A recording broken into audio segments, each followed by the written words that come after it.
여러분 안녕하십니까? 11월 15일 뉴스 플러스 시작합니다. 먼저 증시 상황부터 박혜린 기자와 진단합니다. 박 기자, 코스피가 오늘은 엎치락 뒤치락 하더니 가까스로 상승 마감했습니다. 네, 시장에선 깔딱고개를 넘고 있다고 보고 있습니다. 무슨 고개요? 네, 깔딱깔딱 숨이 넘어간다고 해서 깔딱고개라고 표현을 하고 있습니다. 네. 오늘은 코스피에서 외국인들이 자금을 빼긴 했지만 개인이 지수 상승에 힘을 보태며 코스피를 빨간불로 마감을 시켰습니다. 다만 증권가에선 주도업 쪽에 대한 반등의 힘이 약해지고 있고 또 경기와 실적에 대한 불안감이 커지고 있는 만큼 경계감을 계속 가져가야 한다고 보고 있습니다.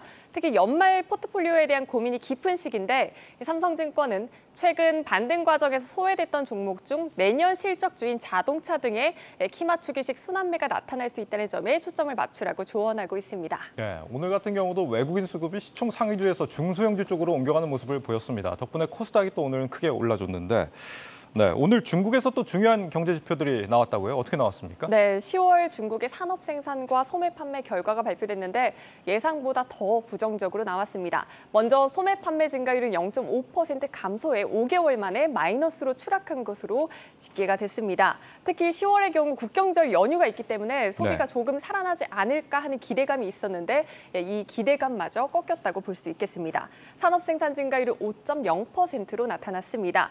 보시다시피 소매 판매와 마찬가지로 시장 예상치를 하회한 결과로 집계가 됐습니다. 월간 산업 생산 증가율 역시 올해 4월 이래로 이렇게 상승 곡선을 그려왔는데 6개월 만에 상승세가 꺾였습니다.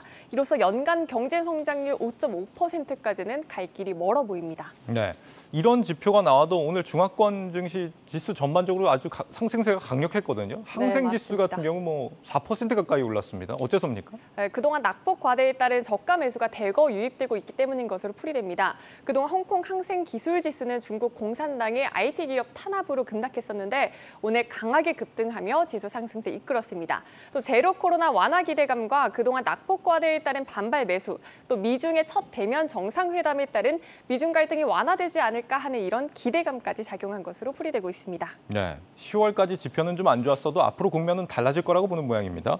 다음으로 대기하고 있는 지표가 미국의 지금 생산자 물가 지수네요. 네, 맞습니다. 내일 밤 미국의 10월 PPI가 발표됩니다. 전월 대비 0.4% 증가해 전달과 비슷하게 나올 것으로 예상되고 있습니다. 또 간밤 연준 인사들의 발언으로 시장에 출렁였는데 오늘 밤 또 내일 새벽에도 경계하셔야겠습니다. 오늘 밤에는 리사쿡 연준 이사가, 새벽에는 크리스토퍼 월러 연준 이사가 발언할 예정이고요. 17일에는 제임스 블러드 세인트 루이스 연은 총재와 로레타 메스터 클리브랜드 연은 총재가 발표할 예정입니다. 현지 시간 17일에 발표할 이 두 명의 인사들의 발언에 주목해야 할 이유는 올해 FOMC 투표권을 가진 인사들이라는 점입니다. 그렇군요. 요 며칠 긴축 속도 조절 기대감이 굉장히 좀 격하게 반영이 됐기 때문에 물가 지표가 앞으로 어떻게 나오냐에 따라서 여기에 대한 미치는 영향들이 적지 않을 것 같다 이런 예상이 듭니다. 국내에서는 그러면 어떤 이벤트가 있습니까? 내일 코스피 200과 코스닥 150 구성 종목 변경이 예정돼 있습니다. 네. 이번 코스피 200 정기 변경에서는 롯데제과 한 종목만 편입될 것으로 예상되고 있습니다. 유안타증권의 롯데제과가 코스피 200에 신규 편입될 경우 359억 원가량의 자금이 유입될 것으로 보고 있습니다. 편출되는 종목은 삼양홀딩스가 유력하게 거론되고 있습니다. 코스닥에선 성일하이텍과 HPSP가 대형주 특례 조건에 부합해 신규 편입될 가능성이 크다고 점쳐지고 있습니다. 카나리오 바이오와 디어유 등 총 10개 종목의 편입이 예상되고 이베스트 투자증권 등 10개 종목은 편출될 것으로 점쳐지고 있습니다. 이들 종목들 가운데 어떤 종목이 영향을 좀 크게 받을까요?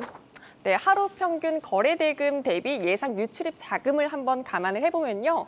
코스닥에선 이어플로우 등의 수급 효과가 크게 나타날 것이라는 분석이 나오고 있습니다. 편출 종목 중에선 유진기업과 알소프트 등이 자금 유출 강도가 상대적으로 클 것이라는 분석이 나오고 있습니다.